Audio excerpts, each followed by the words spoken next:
No siempre se nos dice el final de las narrativas. Si lo que sucedió fue bueno o malo, se espera que uno haga juicio de lo sucedido y en eso se basa lo que Dios nos ha enseñado directamente y categóricamente en alguna parte de la Escritura. Todas las narrativas son selectivas y están incompletas. Escuchen esto, no todos los detalles relevantes son dados siempre. Aquí está Juan 21:25, por ejemplo. Lo que sí aparece en la narrativa es todo lo que el autor inspirado pensó era importante que nosotros supiéramos. Entonces, aquí es donde hemos hablado de la interpretación de la Biblia, porque antes de entrar en estos libros, otra vez, libros históricos, libros poéticos, libros de la sabiduría, lo que quiero que recordemos es de que es obvio que el autor de la palabra de Dios es el Espíritu Santo, pero a la misma vez hay un componente humano. Y el componente humano, que es obvio que el humano o el autor humano no es infalible, la inspiración que el Espíritu provee lo es, pero cuando hablo del componente humano, estoy hablando de que hay una razón por la cual escribe este tipo de literatura, hay una circunstancia que está llevándose a cabo, ya sea en la vida del autor o en la vida de la audiencia del autor, que intentamos considerar, y en este caso estamos hablando acerca de cómo lo que sí aparece en la narrativa, vean lo que dice en la parte de abajo, lo que sí aparece en la narrativa es todo lo que el autor inspirado pensó que era importante que nosotros supiéramos. El reto es indagar o saber cómo descubrir lo que él pensó que era importante y por qué es que lo consideró como algo importante. Las narrativas no están escritas para responder a todas nuestras preguntas teológicas. Una vez más, eso es importante. ¿Okay? Y menciono esto porque puedo dar la ilustración y puedo hablar de ejemplos, pero recuerdo lo que hablamos al principio de Génesis. En un momento dado, Génesis, la narrativa, el suceso histórico de cómo el autor de Génesis escoge presentarnos en capítulo 1, capítulo 2, cómo es que la creación se lleva a cabo. Es obvio que el autor no se está haciendo las preguntas teológicas al escribir esto que nosotros nos hacemos hoy en día. Entonces, no estamos en contra de las preguntas teológicas que podemos tener nosotros hoy en día, simplemente que nuestra curiosidad o nuestra necesidad o nuestra confusión o simplemente nuestro deseo de aprender no es inspirado. Lo único que es inspirado es el autor. Entonces, tenemos que aprender primero la perspectiva teológica del autor para de ahí nosotros traer y derivar en un momento dado lo que él quiere comunicar y por qué lo quiere comunicar. Ellas tienen propósitos limitados, específicos y particulares y tratan con ciertos temas, vean esto, dejando otros para tratar en algún otro lugar y en otras maneras. Hay ciertas limitaciones, hay razones por qué se limitan a sí mismo. Entonces, las narrativas pueden enseñar, ya sea explícitamente, okay, declarar algo así simple, con claridad, o implícitamente, de tal manera que en el análisis final, escuchen esto, si pudiéramos traer esto a una conclusión, empezar la película desde el final y ver la película de atrás para adelante, es que Dios es el punto, es el héroe, es la razón por la cual estas narrativas son puestas. Dios es la razón. Otra buena discusión con respecto a esto, esa es simplemente una recomendación, es el libro por el autor Walter Kaiser, que se llama Hacia una teología exegética. Todo esto está en sus notas, espero que lo tengan, espero que los hayan recibido. Si no, obviamente los puedo mandar para que tengan esas referencias. Y aquí están algunos principios que él menciona en su libro, simplemente quiero leer algunos de ellos. ¿Okay?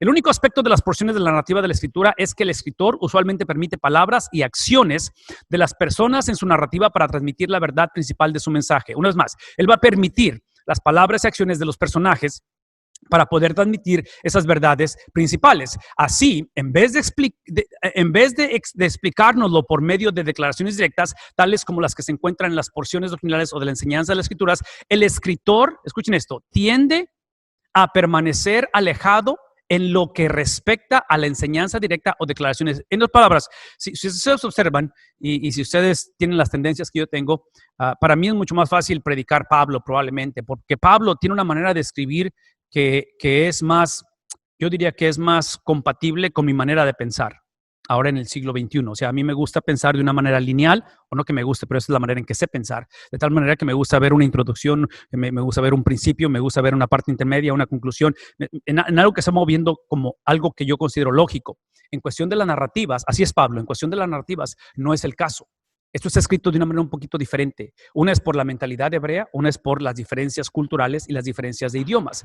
Como consecuencia de ello, se convierte en algo críticamente importante, escuchen esto, el reconocer el contexto más amplio en el cual encaja la narrativa. Una vez más, se considera críticamente importante reconocer el contexto. En otras palabras, volvemos al punto.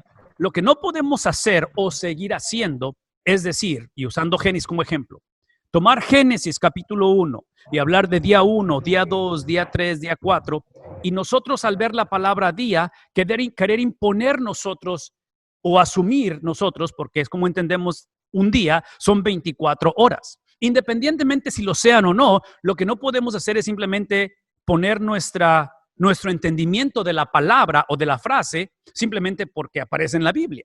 Entonces, por eso es que está diciendo él, es algo críticamente importante el reconocer el contexto más amplio en el cual encaja esta narrativa para preguntar, aquí está el punto, para preguntar el por qué es que el escritor usó la selección o hizo esa selección específica de eventos en la secuencia precisa en la cual las acomoda o las pone. Puedo obviamente moverme a los evangelios, por ejemplo. En los evangelios ustedes observan, hemos dicho anteriormente que los evangelios son como si fuera un álbum de fotografías, donde en un álbum fotográfico, pensando en algo familiar, si fuera a ser un álbum de mi hijo, por ejemplo, ahora que tiene casi 18 años, y yo quisiera poner la vida de él en el álbum, es obvio que no voy a poner una foto de cada segundo de su vida, si no sería un video, ¿no es cierto? Pero en este caso voy a seleccionar ciertas fotos para que la audiencia conozca o vea lo que yo espero o lo que yo deseo que vean de la vida de mi hijo. Algo similar son los evangelios. Son 4 evangelios en los cuales no es la historia de Jesús, sino son las historias de Jesús, donde el autor, en este caso de cada evangelio, son 4 diferentes autores, están escogiendo ciertas fotografías, y digo fotografías, si pueden imaginar, como una foto que le toman a Jesús y toman esa historia, toman esa narrativa, toman ese evento en esa ocasión y la van a colocar ahí. ¿Por qué lo hacen? Una vez más, parte de ello es la inspiración del Espíritu de Dios. La otra cosa, otra vez, son los lentes culturales de él, del autor, y la otra es la audiencia a quien está hablando. Cuando combinamos este tipo de cosas es lo que consideramos como la autoridad o la veracidad de la Biblia. Lo que está en la pantalla, lo que están viendo ustedes, es precisamente lo mismo, de que hay una razón por qué esos autores en el Antiguo Testamento, y estoy hablando en todo lo que es narrativa, escogieron la secuencia, escogieron esta foto para incluir en este momento, y ahí es donde si no tenemos cuidado, es como si alguien me dijera a mí, alguien que no conoce a mi hijo, alguien que no me conoce a mí, que ellos seleccionaran las fotos que quieren en el álbum. Bueno, si no conocen a mi hijo y no conocieron su vida por 18 años, va a ser un poquito difícil que puedan acomodar las fotos como deben de ser.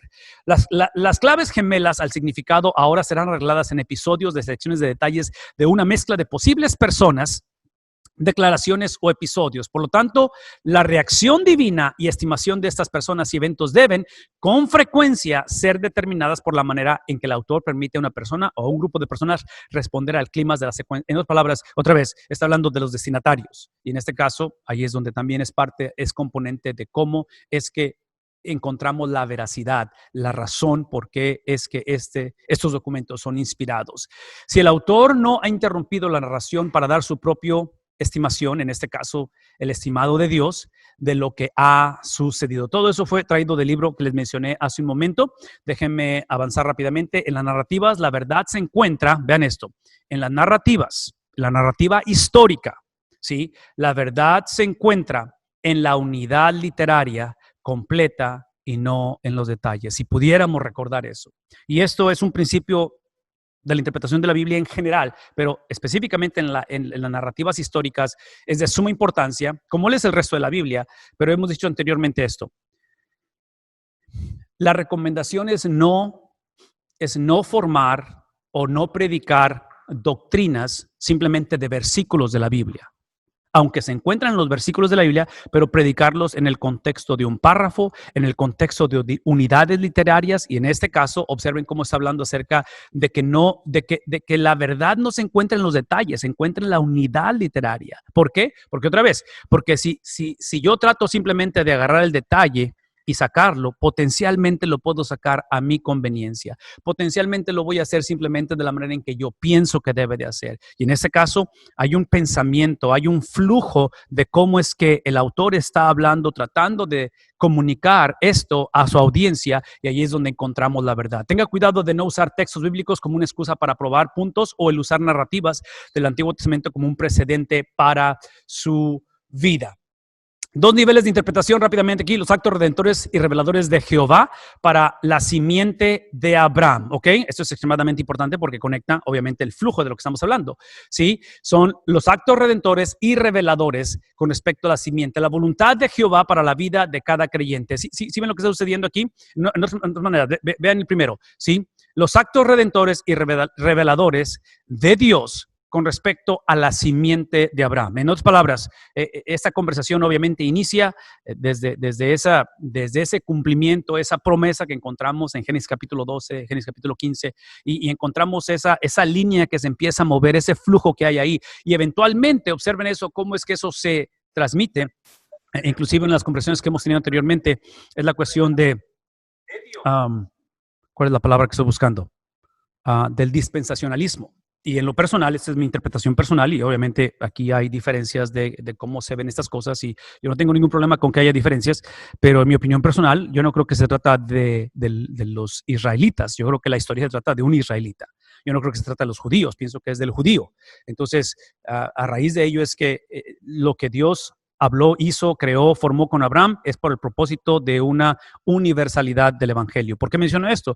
Porque Génesis capítulo 3, versículo 15 introduce esa promesa mesiánica que es en un contexto global, de globalización para el evangelio y para las naciones. Entonces, es que Israel, como es el caso de la iglesia, como es el caso tuyo, como es el caso mío, al ser escogidos, salvos, elegidos, la palabra que quieres usar en cuestión de la salvación, es simplemente porque somos los vehículos que Dios quiere usar para la redención del mundo. Y esto lo he enfatizado varias veces porque he hablado acerca de la cuestión del sacerdocio de los creyentes en el mundo de los bautistas, en la denominación bautista.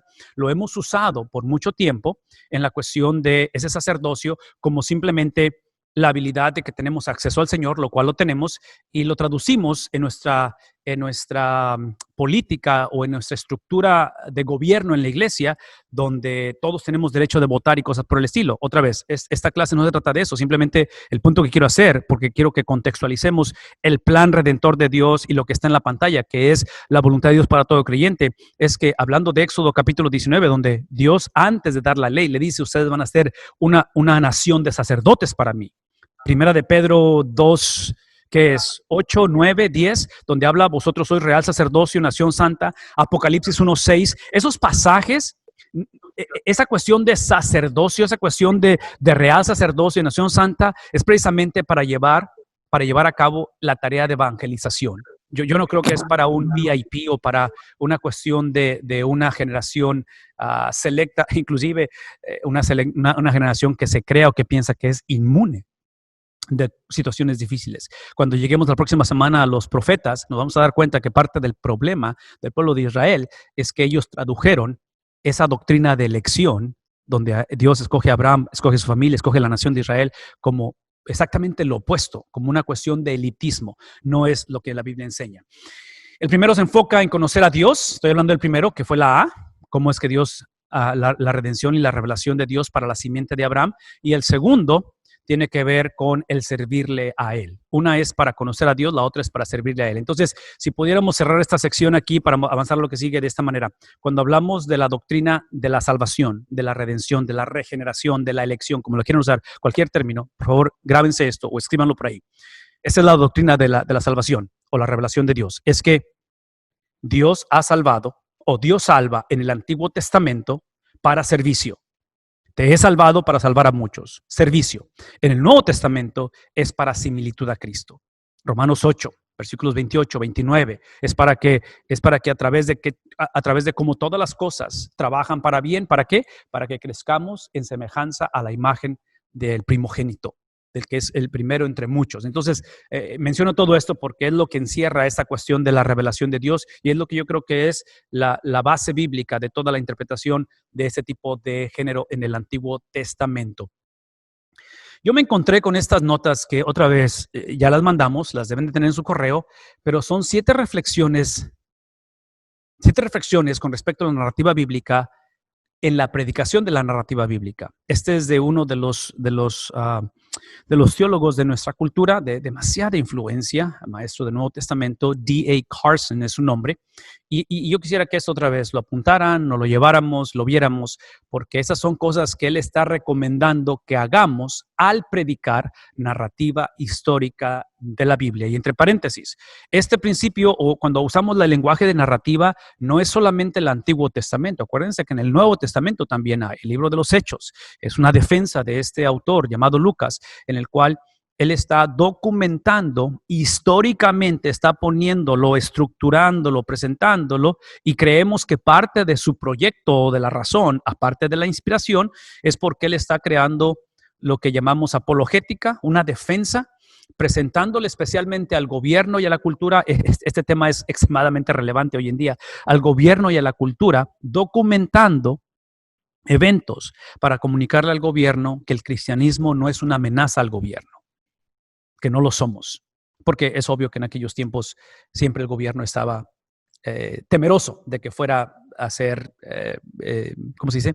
Sí, o sea, que hubiera tensión. Entonces, Lucas se da esa tarea hasta cierta manera en cuestión de narrativa histórica, es lo que estamos hablando aquí. Entonces, 7 cosas rápidamente, si quieren apuntarlas, si quieren llevarlas ahí. Hermano Vidal, Háblame. tengo una pregunta. Lo que pasa es que, bueno, esta de las 7 reflexiones al predicar la narrativa bíblica sí nos llegó, pero todo lo anterior, hermano, que enseñaste en tus diapositivas y demás, no sé si soy el único, pero por lo que veo en los comentarios no soy el único que no le llegó lo que dijiste antes, hermano. Entonces no sé si eso también lo mandaste o lo vas a mandar después, hermano. Ok, pensé que lo había mandado, entonces no lo mandé, pero lo mando, eso es lo de menos. Eso no hay problema. Claro que sí, yo se los mando. Gracias, hermano, gracias. Gracias por recordarme, hermano. Eso me ayuda bastante, gracias. Ok, entonces, las 7 reflexiones, rápidamente. La primera de ellas es asegurarte que predicas la historia.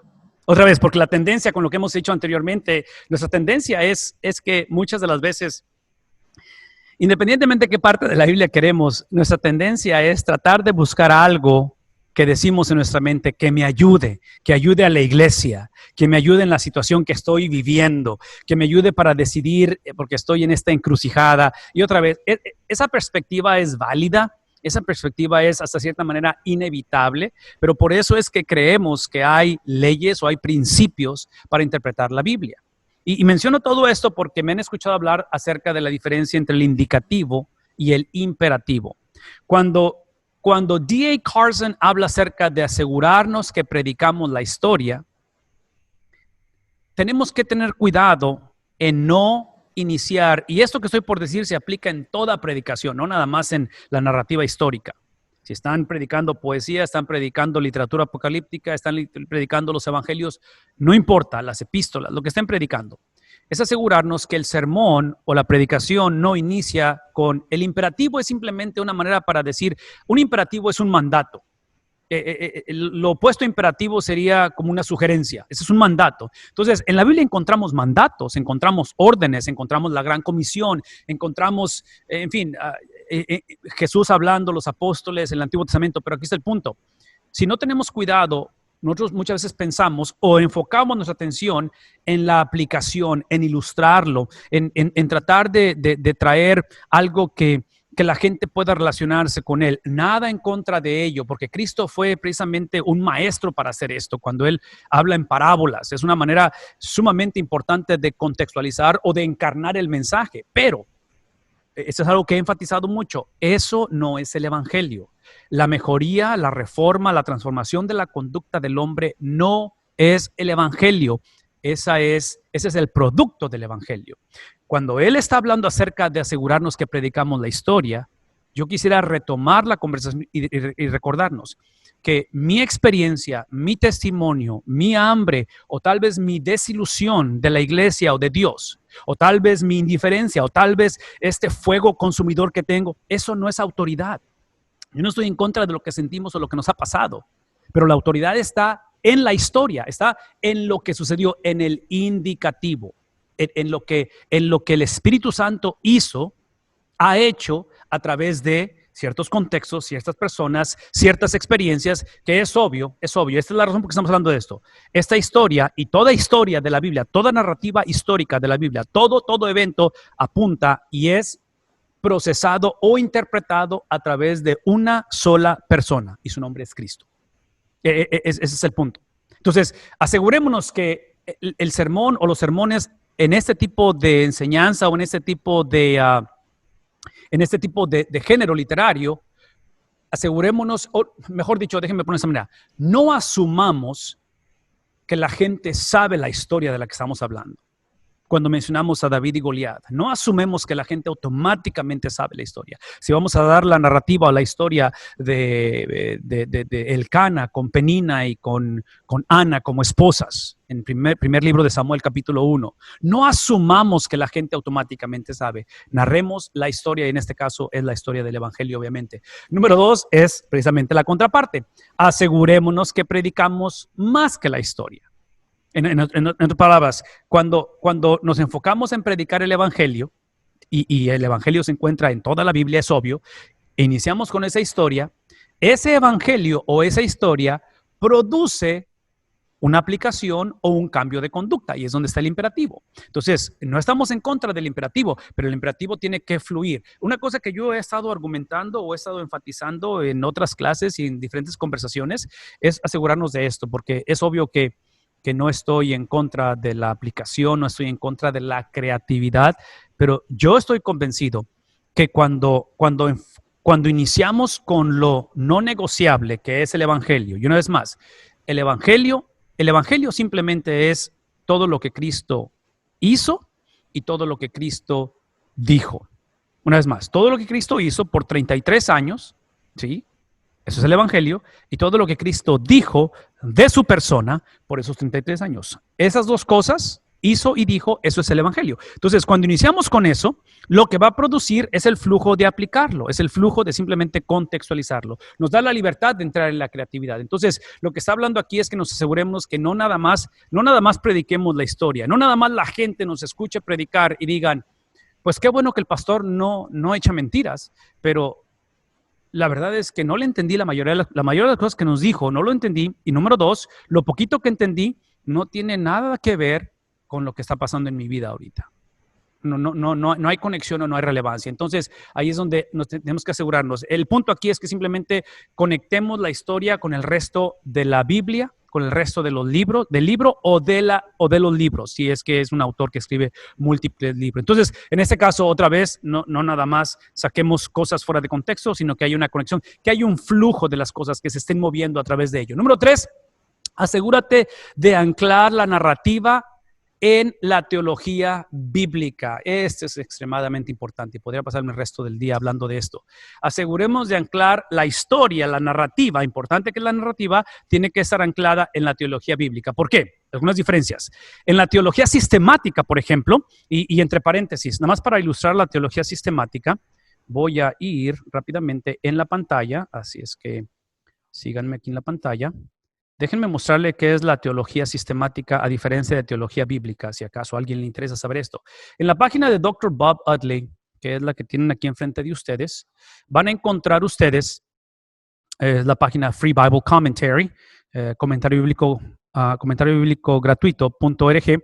Él tiene una sección aquí donde ilustra lo que es teología sistemática. En esta sección que está aquí de lo que es un blog de pasajes, son pasajes o textos difíciles o controversiales. Cuando ustedes le planan ahí, esto viene siendo una teología sistemática. Es cuando tomas un tema, agarras un tema, por ejemplo, vamos a hablar de Dios Hijo, la segunda persona de la Trinidad. Entonces, lo que él hace aquí, por ejemplo, en esta sección de la persona de Dios, la segunda persona de la Trinidad, observen todos los sermones que tiene, desde el 200 hasta el 268. Todo eso es algo que está sistematizado. Son principios teológicos que están sistematizados. Eso es lo que estamos implicando de una teología sistemática. Entre paréntesis, porque siempre estoy haciendo la invitación a que y otra vez, esa es una preferencia personal, pero es parte de lo que estoy diciendo al ilustrar con la teología sistemática, es la predicación expositiva. Ayuda mucho a formar esto. Predicar a través de libros de la Biblia lo hace más fácil. Entonces, en la teología sistemática, regresando aquí a la pantalla, responde a preguntas temporales. Estas son las preguntas temporales. ¿Quién es Dios? ¿Qué es el pecado? ¿Qué obtiene la cruz? Y digo temporales en el sentido no que sean de menos importancia, simplemente que está respondiendo a preguntas en ese momento. A diferencia que en la teología bíblica es aquella que inyecta el elemento del tiempo. Por ejemplo, ¿cómo es que en Isaías encontramos o vemos la doctrina de quién es Dios, del carácter de Dios? ¿Cómo es que en el sistema sacrificial, esos son ejemplos, del sistema sacrificial de la ley mosaica, nos movemos o se conecta con el sacrificio perfecto de Cristo Jesús? Eso es teología bíblica, eso es donde amplía todo. Y entonces, lo que estamos tratando de decir aquí es esto, es de que nos aseguremos en que conectamos la narrativa, ¿sí?, al libro de la Biblia. De que evitemos, lo opuesto sería otra vez, simplemente sacar una parte o un pedazo de esa narrativa o de ese pasaje y en un momento dado decir cosas que el autor nunca quiso decir, implicar cosas que el autor nunca quiso implicar, o simplemente así abiertamente, si no tenemos cuidado, decir cosas que van en contra de lo que el autor dijo en otras partes del libro o en otros libros que el mismo autor escribió, o eventualmente en contra de la Biblia. Tengamos cuidado con eso. Aquí están algunos ejemplos y esos ejemplos me encantaron. Por ejemplo, para ilustrar este principio de la teología bíblica. Cuando vemos Génesis capítulo 39, por ejemplo, hagámonos la pregunta, ¿qué hace este capítulo en medio de Génesis? ¿Cuál es la razón por qué el autor de Génesis escoge incluir esta parte o esta foto, usando la analogía de fotos, esta foto en el álbum de la vida de José en este caso? ¿Por qué? ¿De qué? ¿Qué acerca de Génesis capítulo 3?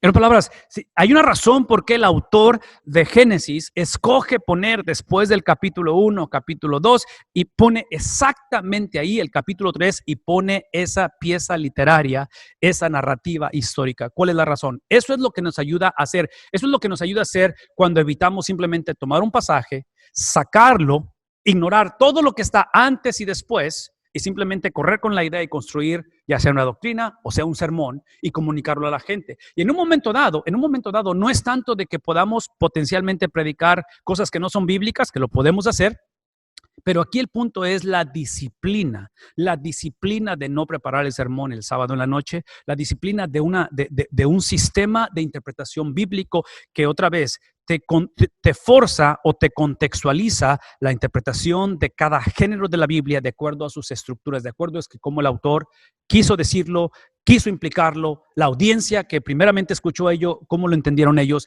son parte de ese tipo de principios. La teología bíblica del libro moldea la teología del sermón. No es más, la teología bíblica de ese libro, en este caso de Génesis. ¿Cuál es el punto del libro de Génesis? Si no sé cuál es el punto del libro de Génesis, va a ser muy difícil que yo predique el capítulo 3 de Génesis. Si yo no sé el punto, en este caso de la pieza literaria, que son como 20 capítulos, en este caso de la historia, vean la palabra, la historia de José, ¿sí? En este caso, el capítulo 39, hay una razón por qué está ahí. Si no conozco el punto de la pieza literaria en su totalidad, va a ser muy difícil. Asegúrate que la audiencia identifica la pérdida, esto es importante, asegúrate que la audiencia, en este caso tu audiencia, tu congregación, identifica o se da cuenta de la pérdida que habría si el pasaje no estuviera en la Biblia.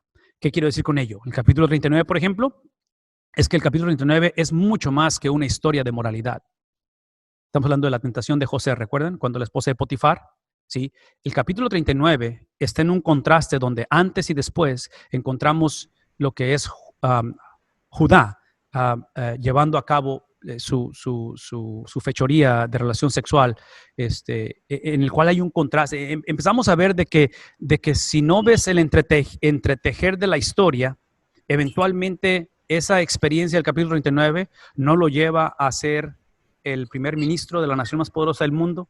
Eventualmente no hay nación de Israel. Entonces, observen, o sea, llevemos a esto a ver la parte más amplia de eso. Y una vez más, por eso es que la predicación expositiva ayuda a hacer eso. Número 5 es el bosquejo del sermón, no tiene que seguir la narrativa del texto. En otras palabras, aquí el punto es de que el sermón tiene que depender del texto, tiene que depender de la de otra vez del flujo literario del que estamos hablando. La introducción del sermón puede iniciar con la narrativa del texto, y hablo de esto porque la ventaja de las narrativas, de las historias en la Biblia, es que ya toda historia está llena de drama, de tensión, y es por eso que yo creo y estoy de acuerdo con lo que dice el hermano Carson, donde él habla, donde puedes literalmente empezar el sermón con la historia. No tienes que darle esa cuestión de introducirlo y de dar algo contextualizado, simplemente porque ya hay una cuestión donde hay tensión en ello. La última es que predica el sermón, no la forma del arte del sermón. En otras palabras, asegurémonos que aquí el punto no es simplemente aprender a cómo predicar narrativa histórica. Aquí el punto es la gente, es la audiencia, es la transformación de sus vidas. Entonces, este tipo de metodologías o de estructuras o de herramientas que estamos obteniendo es simplemente asegurarnos que el punto aquí es la audiencia, no es la disciplina de cómo llegamos a la audiencia. Es importante la disciplina, pero otra vez, no nos confundamos con eso. Ok, ¿alguna pregunta, comentario hasta aquí? Porque estoy por entrar en el libro de Job. Ok, si no hay comentarios o preguntas, déjenme avanzar. Y aquí es donde entramos en el libro de Job y vamos a hablar algunos principios importantes con respecto a estos libros de esta sección en la cual estamos esta mañana. Ok, este libro es realmente acerca del carácter de Dios. Es acerca de la persona de Dios. El resto de la Biblia es acerca de eso, ¿verdad? El tema se desarrolla por medio de la conexión misteriosa entre, aquí está, y cuando digo misterioso, déjenme asegurarme que están explicados sus términos. En cuestión de misterio no implica, y acuérdense que estas notas son traducción, ¿verdad? O sea, algunas de las traducciones a veces no está bien contextualizado, pero el punto aquí es esto: cuando hablamos de una conexión misteriosa, el misterio que nosotros encontramos en la Biblia, y esto es inevitable, es porque la Biblia está escrita en un contexto, en una cultura, en un idioma completamente diferente al de nosotros. Y una de las cosas que suceden como producto de ello es que la Biblia en su gran mayoría presenta verdades o la verdad en paradojas, en cosas que parecen contradecirse entre ellas. Es la manera en que la Biblia presenta muchas de las verdades, si no es que en su gran mayoría. Entonces, ahí es donde encontramos un poquito de misterio, porque nuestra tendencia es decir, ok, o es Dios misericordioso, amoroso o compasivo, o es Dios un Dios de venganza, de ira, de justicia. ¿Es Dios el Cordero Santo, inmolado, que viene a quitar el pecado del mundo? ¿O es el León de Judá que viene por segunda vez a traer juicio a las naciones? ¿Cuál de los dos es?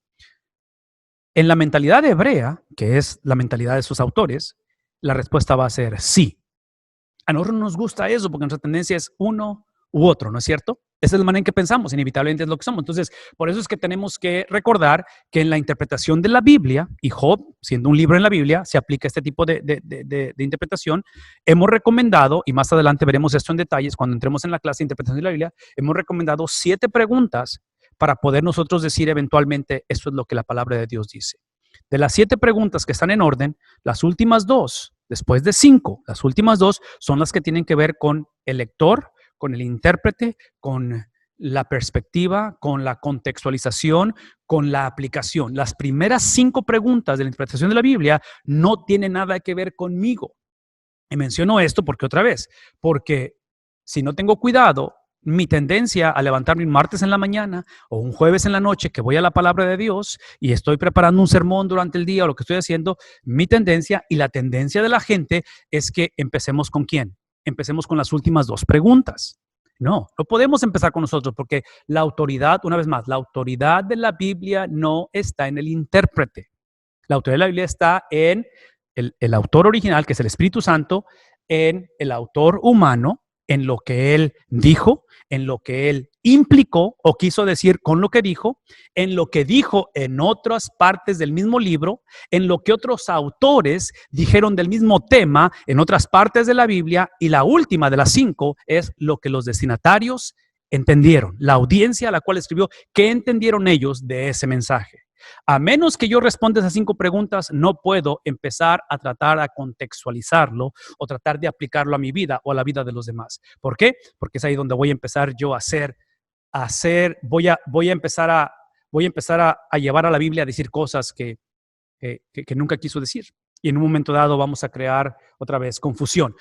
¿Qué es esta cuestión que existe de tendencia o de lucha en entender esto? Una vez más, un Dios bueno y todopoderoso, por un lado, contrastado con las consecuencias de vivir en un mundo el cual obviamente ha pecado, el cual todo ser humano ha pecado. Somos producto de todo ello, ¿verdad? Entonces, ¿cómo combinas esto? La bondad, ¿cómo combinas la cuestión de un Dios que definitivamente puede disipar y desaparecer una pandemia? O la pudo simplemente evitar, Él es todopoderoso, pero a la misma vez estamos en un contexto en el cual Satanás, siendo el príncipe del aire, gobierna temporalmente. ¿Cómo predicar eso? Es parte de lo que estamos hablando aquí. El pacto mosaico, basado, esto es importante, basado ¿en qué cosa? En la rectitud de la conducta. En otras palabras, el pacto es dado, aquí es otro ejemplo, el pacto es dado del amor en el cual, Éxodo 19, me lo mencioné hace rato, ustedes van a ser para mí una nación de sacerdotes. La ley mosaica no entra hasta el capítulo 20.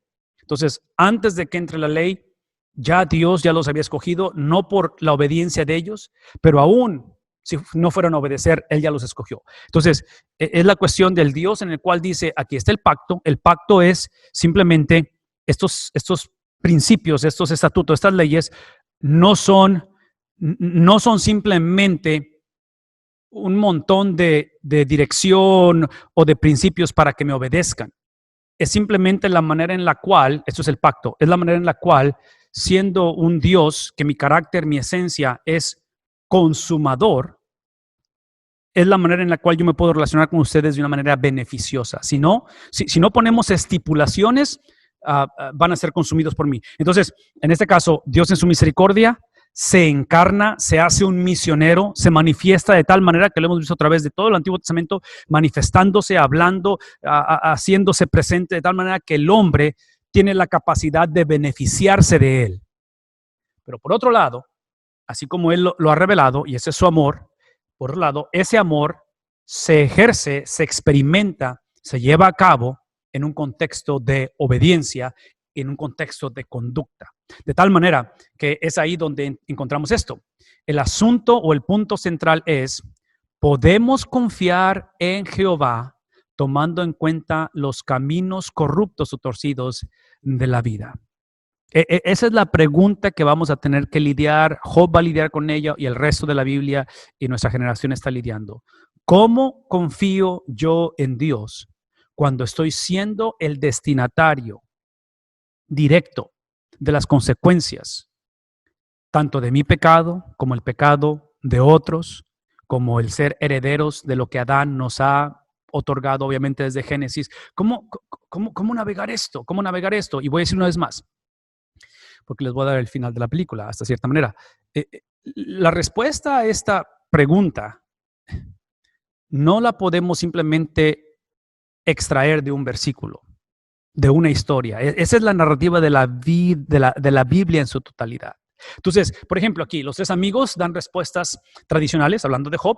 Job dice que en su caso no se aplican lo que los amigos estaban describiendo, ¿verdad? Job 28 es la respuesta del autor, un sabio judío. Eliú aporta una respuesta, estamos hablando de la respuesta a la pregunta, ¿verdad? O sea, ¿cómo confío en Dios cuando la cosa no es confiable? ¿Cuándo confío en Dios? ¿Cómo le hago para confiar en Dios cuando la situación va de mal en peor o se ve irreversible? Dios da su respuesta. Job 38, versículo 1 al capítulo 42, versículo 6. Esa es la manera en que Dios va a responder a ello. La caída de Génesis 3. Este no es el mundo que Dios tenía en mente al crear. Sin embargo, este tema, vean esto, del Nuevo Testamento no se desarrolla en el Antiguo Testamento ni en la literatura rabínica. Una vez más, la caída, ¿sí?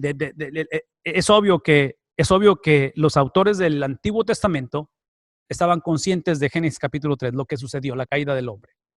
El reto es de que ellos no alcanzan a comprender completamente lo que eventualmente el Nuevo Testamento, lo que eventualmente a través de Cristo va a llevarse a una culminación. Y parte de ello es obviamente por las limitaciones que ellos van a tener en ese tiempo, pero el aspecto progresivo del pacto mosaico basado en la conducta y el contraste entre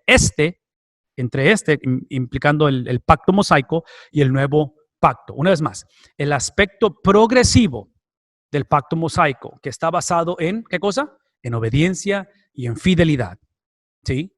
Ahora, contrasten eso con el nuevo pacto. ¿Cuál es el nuevo pacto? Bueno, otra vez, el nuevo pacto, si pudiera, no tenemos el tiempo para leer todos sus versículos, ¿verdad? Pero, o sea, el nuevo pacto, si pudiera nada más así retomar dos cosas, así rápidamente. Quiero que vayan conmigo a la experiencia del aposento alto.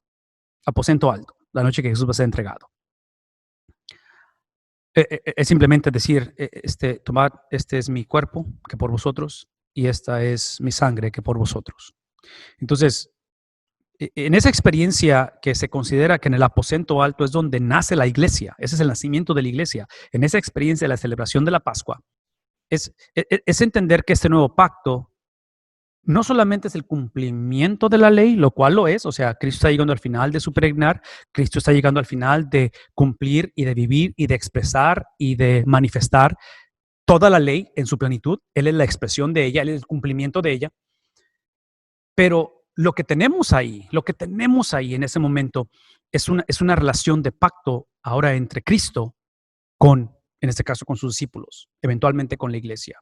Ahora, y otra vez, no sé si esto ayuda de alguna manera, pero para mí son temas, a mí se me hacen muy relevantes y yo los recuerdo, los hablo y trato de predicarlos lo más que puedo. Si pueden imaginarse ese momento de intimidad, de solemnidad, otra vez, nacimiento de la iglesia, de celebración, es la Pascua, eventualmente ese pan, esa copa pasan de ser una analogía a una realidad en cuestión de horas, porque van a ver el cuerpo de Cristo mutilado y la sangre derramada. Ese es el contexto de lo que consideramos es la disciplina en la iglesia. La disciplina en la iglesia o la instrucción en la iglesia es en el contexto de intimidad, es en el contexto de una relación que no se puede romper. Y menciono eso porque cuando desconectamos, por la razón que ustedes quieran, manden y ordenen, desconectamos el contexto del pacto, que es el lenguaje de Dios, es como Dios funciona, como Dios opera. Esa manera en que Dios ha obrado es la manera en que Dios nos ha mandado a obrar. Entonces, si la iglesia es el producto de una relación de pacto entre el Padre con el Hijo, y esa relación de pacto entre el Padre y con el Hijo, donde ellos pactaron entre sí mismos, ¿verdad?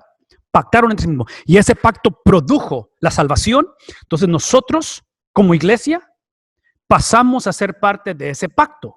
Entonces, en ese contexto de pacto es donde se ejerce la disciplina de la iglesia. Si ignoramos o no predicamos o simplemente minimizamos el concepto del pacto, el lenguaje del pacto, la importancia del pacto, cuando la disciplina de la iglesia sea necesaria, automáticamente va a suceder lo que siempre ha sucedido. La vamos a hacer personal. O es que a mí no me quieren ahí, ¿quién son ellos para decirme? ¿O quién es él? ¿O cómo le decimos si es el que diezma más? Sí, o sea, empezamos a hacer lo que hacemos con la interpretación de la Biblia con las 7 preguntas. Empezamos a hablar acerca de nosotros, de nuestra condición, de nuestra situación, del caso, de quién es hijo, el hermano o la tía. Entonces, ahí es donde me gustaría que recordáramos este tipo de conversaciones, porque observen que es un aspecto progresivo en el cual otra vez ese pacto mosaico está basado en la conducta y contraste que eventualmente esa conducta no es la conducta regenerada, mejorada o amplificada o perfeccionada del pueblo de Dios. Es la conducta no de los judíos. ¿De quién es? La de un judío. Es por eso que el libro de Hebreos, una vez más, capítulo 1, versículo 1, ¿qué dice Hebreos? En el pasado, Dios nos ha hablado a través de los profetas, le hablaron a nuestros padres a través de los profetas. O sea, es esa ley mosaica, es como Moisés. Toda persona que escribe o que escribió la Biblia, autores de la Biblia, se les considera profetas. Entonces, por eso es que no creemos que hoy hay profetas en ese sentido, ¿verdad? Creemos que hay el don de profecía, pero no la cuestión de profetas como estos hombres. El punto aquí es esto. Hebreo está diciendo, hey, otra vez, a través de cómo Dios progresivamente habló, pero Hebreos dice, pero hoy nos ha hablado a través de quién. No solamente a través de un profeta, no solamente a través de un sacerdote o el sumo sacerdote, no a través de simplemente el rey de reyes, señor de señores. Nos está hablando, Hebreos va a decir, a través de un miembro de familia.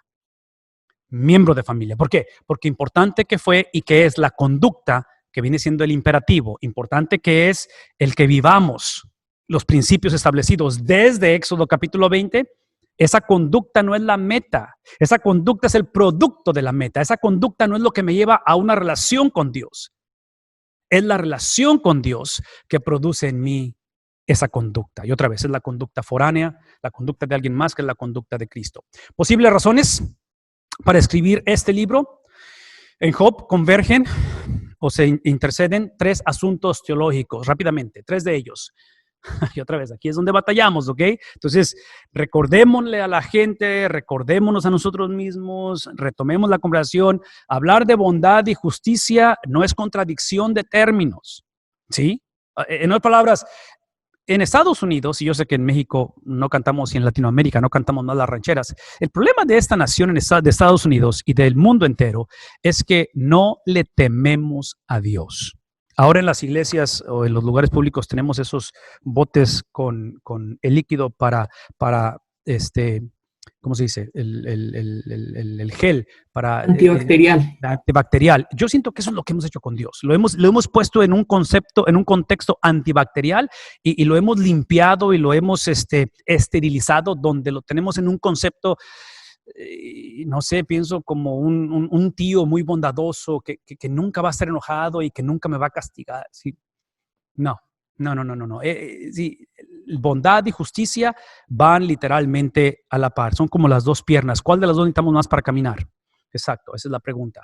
La inocencia de Job, la doctrina de las dos vías, o en este caso de lo que estamos hablando del primer pacto, segundo pacto. Ese tema de 2 vías es esa cuestión, primer pacto y segundo pacto, ¿verdad? La sección en prosa, al comienzo del libro, subraya la vida ejemplar de Job y sus terribles sufrimientos. Es importante que es prosa, ¿verdad? No es poesía, es prosa. El mejor ser humano sufre las peores tragedias. ¡Wow! El mejor ser humano sufre las mejores tragedias. Ok, entonces aquí hay varios principios que necesitamos rápidamente dejar en claro porque hace algunos años, algunas décadas atrás, escribió un libro que fue muy famoso. Se titula ¿Por qué suceden cosas malas a gente buena? ¿Por qué suceden cosas malas a gente buena? Entonces, automáticamente la implicación de esos títulos, que otra vez no estoy criticando el título, pero simplemente creo que es mala teología, porque está implicando que la gente es buena.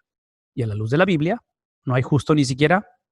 Entonces, el punto aquí es este. El punto aquí es de que cuando hablamos acerca de las tragedias, de la maldad, este es el tiempo, esta es la oportunidad de recordar, de retomar las conversaciones, de que el Evangelio nunca fue dado para hacernos exentos de las tragedias.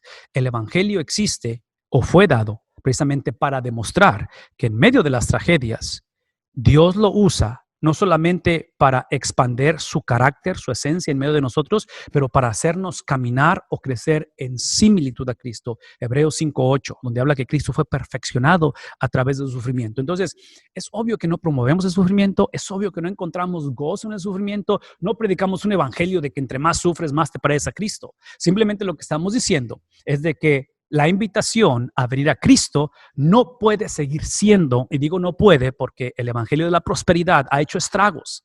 Predicadores que se dicen llamar predicadores y usan pasajes convenencieramente para hacer promesas, ven lo que voy a decir, para hacer promesas que se van a cumplir cuando Cristo venga por segunda vez. Mientras estemos en este mundo, la realidad es de que Génesis capítulo 3, versículo 15 lo dijo claramente, que la serpiente iba a herir, ¿qué cosa? El calcañar de la simiente de la mujer, que es Cristo y que somos nosotros también, ¿verdad? Porque somos coherederos. Pero eventualmente dice que la simiente de la mujer iba a aplastar, ¿qué cosa? Entonces, el evangelio de la prosperidad lo que dice es que en medio del pecado enfatiza nada más el aplastar la cabeza a expensas de el herir. El herir de la serpiente. Entonces, es obvio que nosotros ahorita, en este momento, en estos días, estamos expuestos, hemos estado expuestos a ser heridos. Es que, el sábado pasado yo hice mi primer funeral en nuestra iglesia de la primera persona relacionada con la iglesia que muere de este virus. Entonces, ¿cuál es la realidad? La realidad es que todos vamos a morir, es lo más seguro, a menos que Cristo regrese antes que muramos. Pero el punto aquí es que ese entendimiento de la muerte, es obvio que para nosotros entender que hay 3 muertes. Es la muerte natural, con la cual todos nacemos muertos espiritualmente, la muerte física, que es la que estamos tratando de evadir con todos estos virus y cuidándonos, ¿verdad? Por eso no nos reunimos en iglesias ahorita. Y la última es la segunda muerte. Entonces, esa segunda muerte es la que nunca conoceremos aquellos que hemos aprendido que el sufrimiento No estamos exentos de ellos, pero simplemente es lo que Dios está usando para recordarnos que aun cuando el sufrimiento es real, aun cuando la tragedia es real, aun cuando esto es lo que hemos heredado de nuestro padre Adán, hay un segundo Adán. Hay un segundo Adán, que cuando Él dice que yo he venido para que tengan vida y la tengan en abundancia, es que el cielo no es simplemente un lugar al que vamos cuando morimos, pero el cielo inicia en la tierra. El cielo es algo que ya está presente en nosotros, en nuestro contexto, una vez más. Y aquí es donde hablamos de las dos eras que hemos hablado anteriormente, porque son dos venidas de Cristo. Entonces, todo esto lo menciono porque otra vez, este es el tema en el cual podemos retomar Primera de Pedro, que es obviamente uno de los mejores libros para hablar de la teología del sufrimiento, de la teología de la maldad. Es una de mis recomendaciones, obviamente el libro de Job. Para clarificar la teología tradicional, las dos vías o las dos maneras de ver esto, que los justos reciben bendición en esta vida y que los malvados son castigados en esta vida. Otra vez, esa es parte de la razón, ¿verdad? Porque siempre hay esta cuestión. El Salmo 1, muchos lo hemos memorizado. El Salmo 1 habla acerca de cómo es bienaventurado el varón que no anduvo en consejo de malo. O sea, está hablando de cómo si mantienes, si sigues, si determinas, si te comprometes a una vida de justicia, te va a ir bien. Y, en fin, ese dualismo en un momento dado Job lo va a tratar. La teología judía tradicional se presenta por medio de los diálogos entre Job y sus tres amigos, desde el 3 al 27. Ciertamente el asunto del sufrimiento humano es un aspecto importante de este drama filosófico. Este no es el mundo, una vez más, escuchen esto, este no es el mundo que Dios tenía en mente cuando lo creó. La caída del hombre, no tanto porque cayó el hombre, no tanto porque se rebeló, no tanto porque Satanás tiene poder, pero la caída del hombre tiene consecuencias. ¿Por qué las consecuencias? Porque Dios es un Dios justo y Él no puede simplemente hacerse de la vista gorda. Sería en contra de su carácter. Es por eso inclusive que Cristo tenía que morir en la cruz. La muerte de Cristo es simplemente la justicia de Dios puesta en su totalidad, absorbida por este judío hace 2000 años. Entonces, ¿qué es lo que implicamos? Esto es importante para que enfaticemos lo severo del pecado. Cristo es, en ese viernes, Él se convierte en la expresión más grotesca, en la expresión más profunda, en la expresión más obscena de pecado. Nadie, ninguno de nosotros juntos no hemos pecado lo que Él se convirtió. O sea, la acumulación de lo que es, porque es ahí donde el Padre tiene que depositar su justicia. Lo interesante que ustedes lo saben por la enseñanza de la Biblia, que ese mismo Padre que deposita su justicia va a proveer, ¿qué cosa? Al justificador. Ahí es donde está ese misterio de Cristo con su doble naturaleza, ¿no es cierto? Muchos contemporáneos nuestros batallan para hallarle sentido a desastres naturales, a la maldad humana y a las enfermedades en esta vida. Ese es el problema que tenemos hoy en día. ¿Cómo reconciliar estas realidades con la revelación de un Dios bueno? ¿Cómo casarlas? Que todo lo puede y que todo lo sabe. ¿Cómo responder a las preguntas en medio de una pandemia, en medio de la necesidad? La bondad de Dios en un mundo de maldad es el libro que recomienda otra vez Dr. Bob, en el cual para él le ha ayudado mucho esto. Job va a tratar parcialmente con el tema desde una perspectiva del Antiguo Testamento, en el cual está hablando o llevándonos hacia un redentor del nuevo pacto o un abogado celestial. Al igual que muchos otros asuntos teológicos críticos, el Antiguo Testamento comienza la conversación, pero por gracia de Dios, la revelación es progresiva y plena. ¿A través de qué? A través del Nuevo Testamento. Entonces, es inevitable, es simplemente la manera en que Dios se ha manifestado, la manera en que Él progresivamente lleva a una culminación. Y esa culminación, obviamente, es simplemente la persona de Cristo. Este libro asegura que Dios es justo y que al final pondrá todo en su lugar, ya sea en esta vida o más allá de la muerte. Este es un principio teológico y verdadero, y aquí están las referencias bíblicas. La pregunta, y aquí es donde entramos nosotros y el privilegio que tenemos en un día como este, la pregunta es, cuando enseñamos esto, predicamos esto, como es la Biblia, asumimos que la gente lo va a creer. Y bueno, aún si no lo creyeran, como quiera, sigue siendo veraz, ¿verdad? Porque la veracidad de la Biblia no depende si la gente lo cree o no lo cree. Y eso yo sé que suena un poquito arbitrario, pero esa es la característica de la verdad. La verdad no depende de su receptor o de que alguien la ejerza. La verdad, por eso es verdad, porque es inmovible. En este caso, la pregunta es, ¿qué significa esto? ¿Qué significa este principio de decir, este es el libro que asegura que Dios es justo y que al final todo será enderezado, todo será puesto en su lugar? ¿Qué significa cuando estamos en medio de ello? Bueno, No todo sufrimiento es resultado del pecado personal. Esa era la insistencia de los 3 amigos de Job. En este caso, este mundo es injusto y otra vez es un mundo caído, es un mundo afectado por el pecado. A veces los malvados prosperan y muchas veces los justos sufren. Satanás acusó a Job de tener fe a cambio de favores. Este libro nos permite asomarnos al terreno espiritual. Satanás, en el cual, en los temas especiales de la página que les puse, ahí encuentran ese, es sirviente de Dios y es un ángel acusador del Antiguo Testamento. Algunas personas me han escuchado hablar acerca de esto, de la cuestión de Satanás ser un siervo de Dios, la maldad ser un siervo de Dios, y a veces causa un poquito de, no sé si es confusión o simplemente en cuestión de no estar de acuerdo con estos principios, lo cual no tengo problema otra vez que haya desacuerdos. Es simplemente que mi perspectiva, tanto de Job como del Antiguo Testamento, como de la Biblia en su totalidad, es que no existe tal cosa como una lucha entre Dios y Satanás. No existe ese dualismo que nos presentó hace, no sé, 30, 40 años, no sé cuándo fue, 50 años a lo mejor, esa famosa película del Exorcista, donde hay una lucha entre el bien y el mal, donde está Dios bateando. Eso no existe. La lucha es entre Satanás y la iglesia, Satanás y el pueblo de Dios, Satanás y la mente del hombre, Satanás y la realidad del mundo físico en el cual él lo gobierna temporalmente. Pero hablar de que alguien esté peleando contra Dios o en contra de Dios es mala teología, porque no hay nadie quien le haga frente al Señor.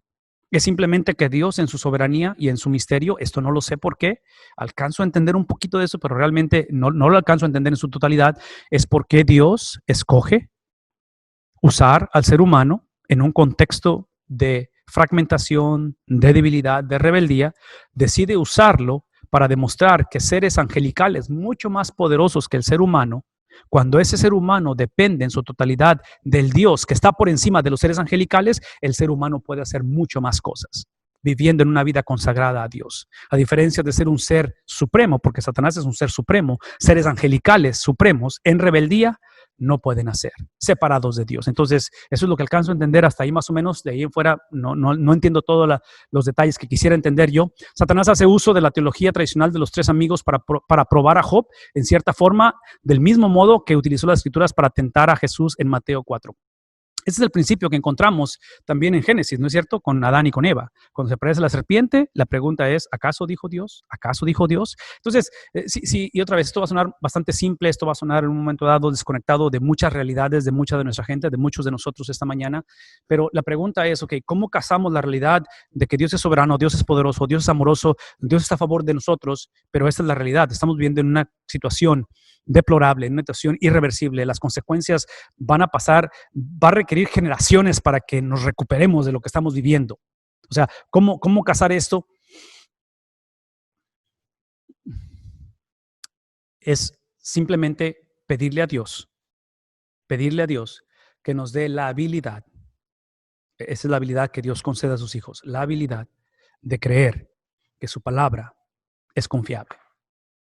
Porque no sé qué otra cosa hacer o no sé cómo, de qué otra manera navegar. La otra cosa que quiero decir es esto, porque si estamos hablando de la palabra de Dios, es obvio que estamos hablando de la palabra hablada, la palabra escrita y eventualmente la palabra hecha carne, que es Cristo. Entonces la palabra de Dios, el carácter de Dios, es la esencia de Dios. Si estamos viviendo en una época, y Job lo ilustra, donde está esa tensión de lo que Dios ha dicho con lo que está sucediendo, lo que Dios ha prometido con lo que está rodeándonos y la realidad que estamos viviendo, por favor escuchen esto, ¿será posible, y esta es una pregunta, ¿será posible que esa presión que no parece tener solución, porque es una estira y afloja, donde como pastor, otra vez, predicar en un funeral, donde este virus está haciendo estragos, continúa haciendo estragos, ver a nuestra gente sufrir, ver a nuestros hijos, nuestros padres, en fin, ver la realidad y cómo predicar un evangelio en medio de todo ello. ¿Será posible? No lo sé, pero será posible que el evangelio lo que nunca hizo o dijo o va a hacer es la promesa de que iba a resolver esa tensión, esa estira y afloja. ¿Será posible que la manera en que la Biblia presenta e introduce el carácter de Dios, la persona de Dios, la palabra de Dios, la historia de Dios a la cual hemos sido invitados a participar, no es para que se resuelva lo que nos está consumiendo ahorita? Pero será posible que ese contexto, el cual está, una vez más, la perspectiva es que Dios no ha perdido control de las cosas, ¿verdad? Ese es el punto. Dios sigue siendo Dios, sigue siendo soberano. Entonces, ¿será posible que lo que el Evangelio o lo que la palabra de Dios dice, tanto lo escrito como lo hablado, como lo encarnado que es Cristo, es que nos da la habilidad de mantener el curso de perseverancia en medio de aquello que potencialmente iremos a la tumba sin nunca ver la resolución de lo que nos estaba creando esa presión?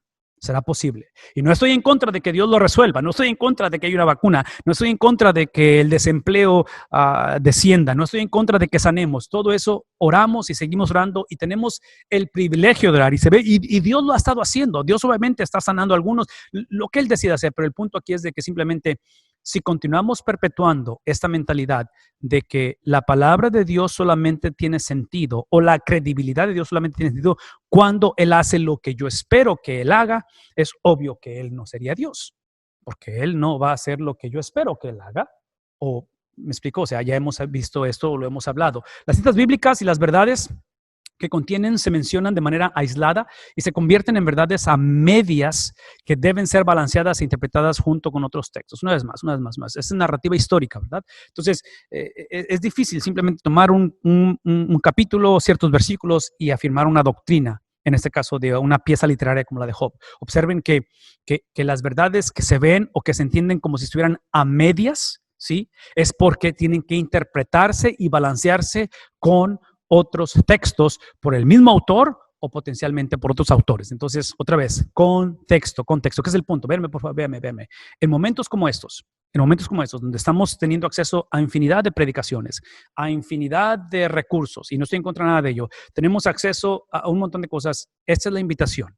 Esta es la invitación que hacemos a la iglesia en general, es la invitación que hacemos a los que tenemos el privilegio de estar liderando en medio de la iglesia, es de que tenemos que darnos la libertad unos a otros de predicar la palabra y aquellos que están escuchando el mensaje, cuestionar de dónde sacamos lo que dijimos. Lo más trágico que hay en nuestra generación, una de las cosas más trágicas que hay, es una generación de hombres y mujeres, seguidores de Jesús, que abrimos páginas de internet, en medios sociales, escuchamos mensajes y literalmente mordemos el anzuelo. Y creemos todo lo que se nos ha dicho, especialmente en contextos como los que ven en la pantalla. Al final de la historia, el problema no es tanto lo que dijo el pastor, lo que dijo el mensaje, lo que pusieron en Facebook. Otra vez, no estoy en contra de esas cosas, no estoy en contra del acceso que tenemos. Para mí el punto es que recordemos que al final de la conversación, 3, 4 generaciones de aquí, cuando estén los hijos de nuestros hijos y estén atravesando lo que estén atravesando, la pregunta es si el fundamento de sus vidas va a ser lo que Dios dijo y lo que Dios implicó, en lugar de lo que alguien explicó en Facebook, alguien comentó en no sé dónde. Entonces, literalmente, cada vez que alguien habla en el nombre de Dios, el trabajo de cada persona es decir, ¿de dónde sacaste eso? Y no es tanto que estoy cuestionando tu veracidad o que cuestione tu teología, pero literalmente es asegurarnos que es lo que Dios ha dicho, porque el punto de la historia no es simplemente el salir adelante en la vida. El punto de la historia no es simplemente evitar el infierno. El punto de la historia no es simplemente el poder llevarnos todos bien y reconciliarnos en este mundo. El punto de la historia es el carácter de Dios en medio de lo que llegue a suceder. Por lo tanto, dice que el aislamiento de textos y doctrinas solo provocan énfasis equivocados y falta de balance. La doctrina y la verdad son como una constelación de estrellas que no se forma solo con una estrella. Debemos buscar el mensaje de ¿qué cosa? Una vez más. Voy a decir una vez más. Es el trabajo de cada persona que está escuchando mi voz. Checar, verificar, comprobar lo que se está diciendo hoy en día en nombre de Dios. Especialmente aquellos que tenemos el privilegio y la responsabilidad de hablar de la teología del sufrimiento y de la maldad. Hablar de esos principios ahorita en momentos en los cuales hay mucho sufrimiento y hay mucha maldad, que siempre ha existido, ¿verdad? Pero obviamente lo estamos viendo nosotros. Es que es responsabilidad. Dejemos de ser perezosos. Ese es el problema. Es que, o sea, no lo vemos como la prioridad de que queremos estudiar la palabra de Dios. Queremos que alguien nos dé una comida predigerida. Así se diría en español. No sé, por ahí va la cosa. Ok. Dios nunca le revela a Job la razón de sus sufrimientos. La vida es un misterio. Confiar en Dios es más importante que tener información. Otra vez, confiar en Dios. Y en este caso, nada más déjeme decir esto rápidamente porque necesito moverme a lo que sigue. Cuando hablamos de confiar en Dios, y no quiero minimizar el dolor que hay, no quiero minimizar la situación que estamos viendo, no quiero minimizar la incertidumbre de la vida, no quiero minimizar la realidad. Pero escuchen esto. Cuando hablamos de la importancia de lo que está en la pantalla, confiar en Dios es más importante que tener información. Esa palabra confiar, confiabilidad, fe, no puede ser simplemente la confianza o la habilidad de confiar de nosotros para con Dios. Y menciono esto porque acuérdense que Abraham, cuando él confió, cuando él creyó, le fue contado por justicia. Entonces, es obvio que la salvación es por Cristo. Cristo es el que salva, pero la fe es el vehículo hacia esa salvación. ¿Me explico? Entonces, la salvación es algo no negociable, pero el punto es este, especialmente porque estamos después del Antiguo Testamento, después del Nuevo Testamento, después de la venida de Cristo, estamos después de la resurrección de Cristo. Cuando hablamos de confiar en Dios, que es más importante que tener información, estamos hablando de la confianza. Escuchen lo que estoy diciendo, de la confianza que Cristo tuvo en su Padre Celestial.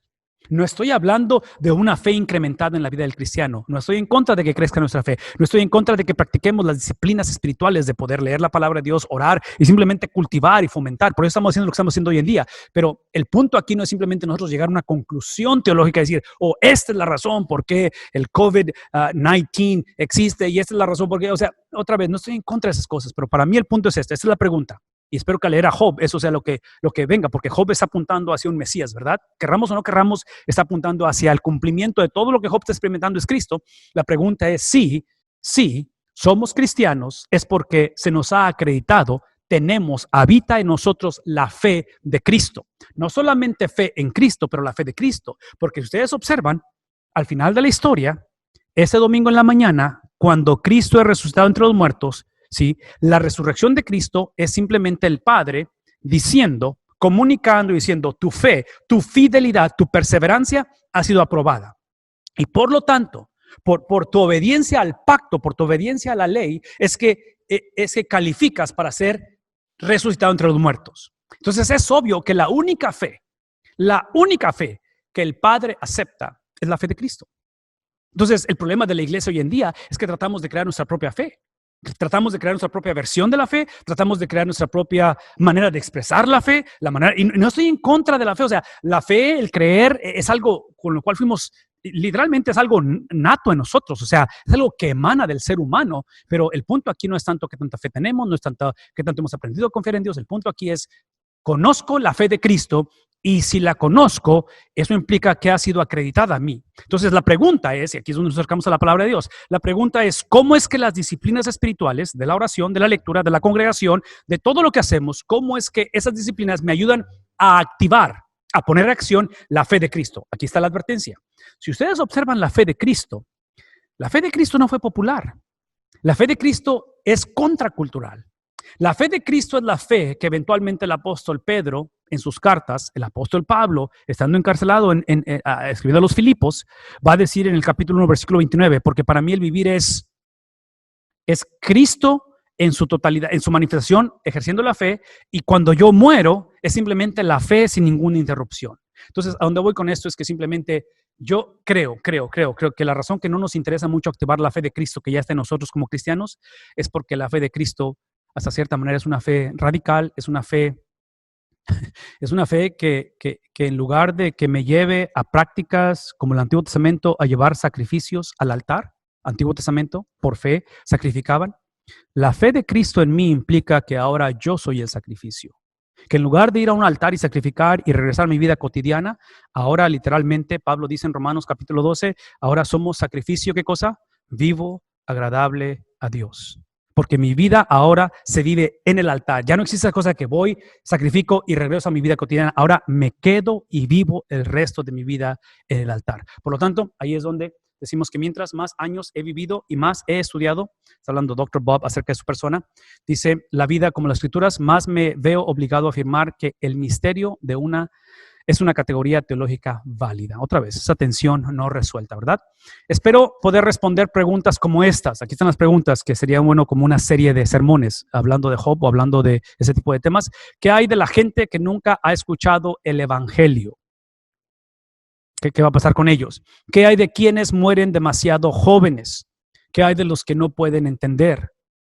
Imposibilidades, ¿verdad? Imposibilidades mentales, cosas por el estilo. ¿Por qué hay maldad y sufrimiento en el mundo? ¿Qué acerca de los fenómenos naturales y las enfermedades? Para mí, conocer el carácter del Dios de la Biblia me da la paz y la seguridad de que Él va a tratar con justicia y gracia a toda su creación. En fin, todo esto otra vez, menciona diferentes recursos en los cuales habla acerca de estos principios. La mejor forma de ver a Job es ver la tensión, otra vez el estira y afloja, entre estas verdades, la justicia, otra vez, y bondad de Dios y la rectitud de Job. El principio de las dos vías, otra vez, de los dos pactos para las bendiciones y maldiciones en el pacto o dentro del pacto. Él afirma que las tres no pueden ser verdad al mismo tiempo. Satanás no ataca a Job, sino al carácter de Dios a través de Job y a la forma en que Dios se relaciona con la humanidad caída. Incluso Job está dispuesto a sacrificar el carácter de Dios para dejar en claro su propia inocencia. Eso lo vemos en el libro, ¿verdad? Aunque las dos vías, esos dos pactos, esas dos maneras de llevar a cabo las cosas son verdad en la intención general de Dios. Reconciliar y atraer a las naciones por medio de la bendición de su pueblo del pacto. Hay que tomar en cuenta la realidad de la desobediencia continua de Israel, la realidad de que las dos vías no funcionan bien en cada situación. Una vez más, aquí lo ejemplifica el sufrimiento del inocente en un momento dado, lo cual batallamos, ¿verdad? Porque cómo es que el malo triunfe y el inocente o el bueno sufra. Es sorprendente que tanta gente encuentre ayuda e inspiración en la historia de Job, porque el tema del sufrimiento de un inocente no se aplica a la vida de mucha gente. Sin embargo, las preguntas, ¿por qué a mí? ¿Por qué esto? ¿Por qué ahora? Forman parte de la vida de cualquier persona. Entonces, los principios son los mismos, la necesidad es la misma y muchas veces el caso de Job no es transferible en todos los casos, porque es lo que vimos al principio. Como la narrativa histórica no nos dice lo que siempre debe suceder, pero muchas veces nada más lo que sucedió. Job nunca supo el por qué, así que tenemos que enfrentar una vida incierta para quienes creemos que hay un Dios y que es un Dios bueno, que creó este mundo y a cada uno de nosotros con un propósito. Las preguntas sobre Dios y sus tratos con seres humanos son fundamentales. Dios es el personaje principal de todos los libros de la Biblia y esta es la razón que nos llama a todos. Job no responde a la pregunta, pero muestra que sí es posible la comunión. Los misterios de Job se clarifican plenamente. ¿Dónde? En la revelación suprema, eventualmente a través de Cristo Jesús. Ok, siguiente libro. Preguntas, rápidamente. Hermano. Hábleme. Hermano, de Saltillo. Sí, gusto saludarte. Háblame. Sí, hermano. Creo que me acaba de dar usted una clave o nos acaba de dar una clave al hablar de los dos pactos. Dice el autor a los hebreos, de la carta a los hebreos, seguir la paz con todos y la santidad sin la cual nadie verá al Señor. En el pacto de la ley, el Señor ejerce una disciplina punitiva. El Señor castiga. Dice, el alma que pecare, esa morirá. Luego en el Nuevo Testamento se nos enseña que la letra mata. El Señor va a aniquilar al pecado y va a aniquilar al impío. Pero en el nuevo pacto, el Señor ejerce una disciplina correctiva. El Señor ejerce una disciplina para restaurarnos, hermano, para restaurarnos a la comunión y al seno de la iglesia, al seno de la congregación. Y eso explica el sufrimiento, para mí, el sufrimiento muchas veces en una persona que es justa, que es creyente, que sinceramente sirve al Señor, pues también porque el Señor está disciplinando. ¿Para qué? Para que yo pueda lograr esa santidad. Estoy sometida al proceso de santificación para que pueda lograr esa santidad y al final tener la victoria y tener la dicha máxima, la plenitud de vida, ver al Señor. Eso creo que entendí de lo que usted nos acaba de hablar, hermano. Sí, Gracias.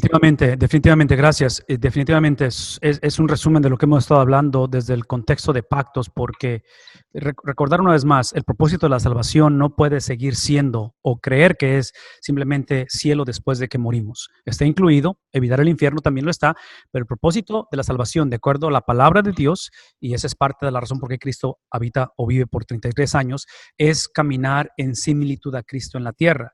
Si ese es el propósito, es literalmente, por eso hablaba al principio en la cuestión de vosotros van a ser una nación de sacerdotes para mí, Éxodo 19, 1 de Pedro 2:9, Apocalipsis 1:6. Si es evangelismo a las naciones, entonces es por eso que el caminar en similitud a Cristo es precisamente porque somos el aroma de Cristo, somos la presencia de Cristo, somos el Cristo que está viendo y conociendo el mundo. Entonces, si estamos de acuerdo en eso, porque ese fue el punto desde un principio, otra vez, la redención global, evangelismo global, está desde Génesis 3:15 y otra vez y a través del Antiguo Testamento. La pregunta es cómo se vaya a llevar, cómo es que el cristiano, cómo es que el Hijo de Dios camina o es moldeado a similitud a Cristo. Es obvio que estamos hablando de sufrimiento, porque el sufrimiento es uno de los vehículos que Dios usa para moldearnos a su imagen, pero yo necesito aclarar que estamos hablando del sufrimiento que glorifica a Dios, no el sufrimiento que es el producto de negligencia, de rebeldía, no el sufrimiento que nos causamos a nosotros mismos, porque trágicamente ese es el sufrimiento que más prevalece en nuestra cultura, en nuestro mundo. Y estoy hablando entre los cristianos. Estoy hablando de nosotros, ¿verdad? Entonces, en este caso, el patrón es la persona de Cristo, es el modelo a seguir en ese aspecto. La otra cosa, quiero mencionar esto rápidamente con lo que acabas de decir, que es sumamente importante, porque Dios es un Dios de pactos, es precisamente el pacto de las obras que Dios estableció con Adán, con Eva al principio, y dijo, de todo pueden comer, excepto de este árbol. Entonces, en medio de ese pacto, que era a través de obediencia y consagración, era para que al final obtuvieran el pacto, el árbol de la vida. Trágicamente escogieron desobedecer y el pacto es roto, porque Dios es justo, Dios no tiene opción, Él tiene que traer justicia en medio de ello. Capítulo 3 de Génesis, empieza el Señor a traer el juicio sobre ellos. La serpiente se va a arrastrar, la mujer a través de del nacimiento de los niños, va a desear a su marido, el hombre, en fin, empieza a traer juicio a cada uno de ellos. Aquí es el punto.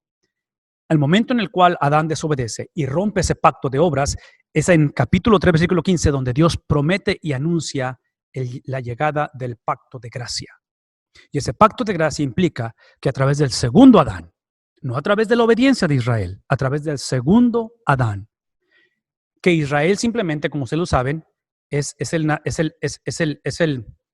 proceso en el cual es usado, porque escoge en el capítulo 2, escoge a Abraham, escoge a una familia, escoge a una nación, y ciertamente incluye bienes y raíces, un pedazo de tierra que hasta la fecha se lo está disputando el mundo, naciones.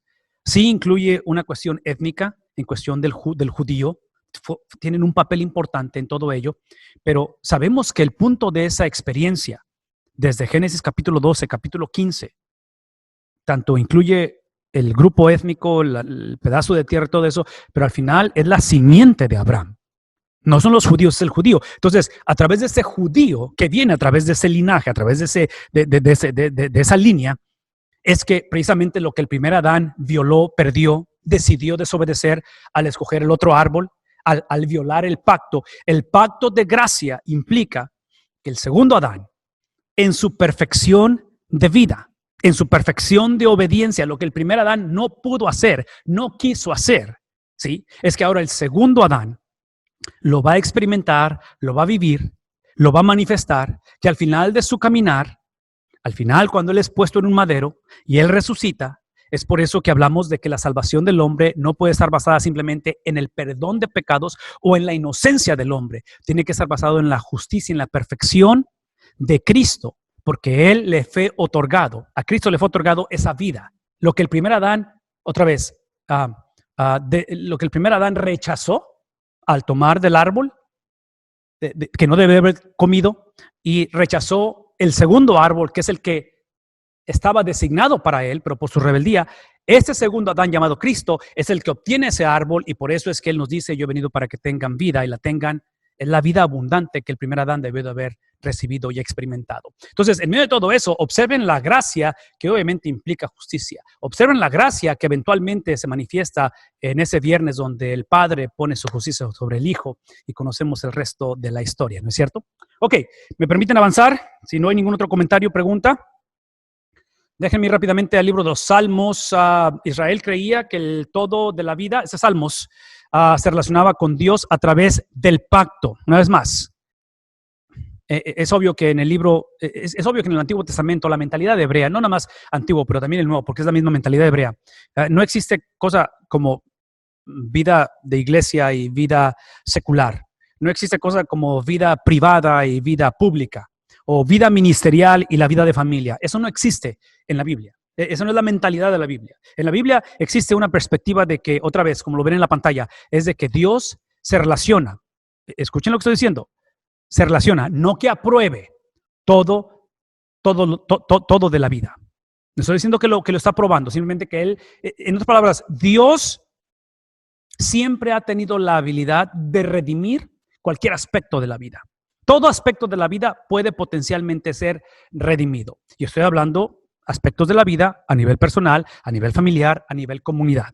Entonces, los salmos son el vehículo de la humanidad para compartir con Dios sus emociones profundas en cuestión de asombro, en cuestión de intimidad. ¿Okay? De lo cual decimos que ellos funcionan, los salmos, en adoración corporativa como también devoción individual. Mantengan en mente la perspectiva en su totalidad, ¿verdad?, de la vida. Eran la manera litúrgica para relatar y acentuar la historia y teología de Israel. Entonces, por favor, traten de hacer un esfuerzo en ese aspecto. La semana pasada se me hizo una pregunta al final de la clase, creo que fue aquí, no recuerdo dónde fue, pero se me hizo una pregunta con respecto a la diferencia de mandar a nuestros hijos a las escuelas públicas o mantenerlos en casa. Inclusive ayer recibimos la información de que el distrito escolar, por ejemplo, el sistema escolar donde vivimos nosotros, que es en la frontera de Texas, ya pospusieron el inicio de clases presencial. Va a iniciar a través de la internet hasta creo que a mediados de septiembre o por ahí. Entonces, el punto aquí es esto. Piensen en términos de la educación, cuando hablamos de una manera litúrgica, en la cuestión en la cual es otra vez, existe esta perspectiva de que es el todo de la vida, de que no mandabas a los hijos o a la familia a un seminario, a una iglesia para ser educados necesariamente, sino que era el todo de la vida donde lo usaban como una liturgia para relatar y acentuar la historia y la teología de Israel. Israel creía solamente en un Dios personal, monoteísmo, ¿verdad? Es una de las características, un solo Dios, el cual cuidaba de ellos al hacerlos la razón especial de su propio amor. Por amor a mí mismo, dice el Señor. La fe no estaba basada en un credo ni en una liturgia, sino que era personal y era, otra vez, la fe era manifestada en el diario vivir. La fe era manifestada en todo lo que hacía, en este caso, el pueblo de Dios a través de la historia. La forma poética de los salmos nos ayuda para expresar nuestro yo religioso a Dios. Eso implica que el carácter principal del Antiguo Testamento sigue siendo Dios. Todos los salmos pudieron haber iniciado con una expresión individual o personal de fe, ¿sí?, que más tarde fue usado a nivel corporal. Una vez más, esto es extremadamente importante. Los salmos pudieron haber iniciado como una expresión personal de fe, pero siempre que la fe del ser humano, déjeme decirlo una vez más, de otra manera, cada vez que el ser humano tiene a Dios como el objeto de su fe, en lugar de simplemente creer por creer, en lugar de simplemente creer en sí mismo, en lugar de simplemente decir, tengo el deseo y tengo cierta intuición de que la cosa va. No. Cuando Dios es el objeto de la fe del ser humano, lo que produce no es necesariamente un cambio de circunstancias, produce una experiencia corporal. Es por eso que hablar de cristianismo a solas es contradicción de términos. Por eso ese concepto de pensar de que puedo ser cristiano sin pertenecer al cuerpo de Cristo, a la familia de Cristo, puedo ser cristiano sin ser bautizado. Los escritores de la Biblia, Antiguo y Nuevo Testamento, tendrían que levantar la mano y decir, a ver, explícanos, ¿qué estás diciendo? ¿qué tipo de cristianismo es ese? Porque desde el Antiguo Testamento observen el componente corporal. Es obvio que las frases de los Salmos en el Nuevo Testamento no solo nos revelan, sino también nos motivan. O sea, porque es uno de los... Salmos es uno de los libros que más se van a mencionar, así como es Deuteronomio, Isaías, son de los libros que más se van a mencionar en el Nuevo Testamento. Por lo tanto, ellos reflejan verdades acerca de Dios, humanidad, pecado, esperanza, Mesías y restauración. Es más, ellos reflejan, hablando de los Salmos, reflejan verdades acerca de Dios, de la humanidad, del pecado, la esperanza, Mesías y restauración. ¿Ok? Algunos procedimientos de interpretación con respecto a los Salmos. Estamos hablando de interpretar los Salmos a la luz de varias cosas. Su contexto histórico. En otras palabras, ¿cuál es la cosmovisión del autor de los Salmos o del Salmo? ¿Y cuál es la cosmovisión o la perspectiva de la vida de los destinatarios, en este caso, del Salmo o de los Salmos? Esa es la manera en que interpretamos, ¿verdad? No empezamos con el lector, empezamos con la cosmovisión de ellos. Es obvio que su género juega un papel extremadamente importante, viendo cómo los autores del Nuevo Testamento usaron los Salmos. Esos números romanos del 70 involucra la Septuaginta, que es la traducción del Antiguo Testamento al griego. Ustedes recordarán, y bueno, no sé si se acuerdan con la línea del tiempo que les he compartido, existen dos deportaciones. Las del 722, que es el reino del norte, después de que el reino se divide, el último de los reyes en la monarquía unida es Salomón. Después de Salomón se divide el reino y en el 722 los asirios vienen y conquistan Samaria y destrozan o hay exilio, y en el 586 vienen los babilonios y van a conquistar a Jerusalén.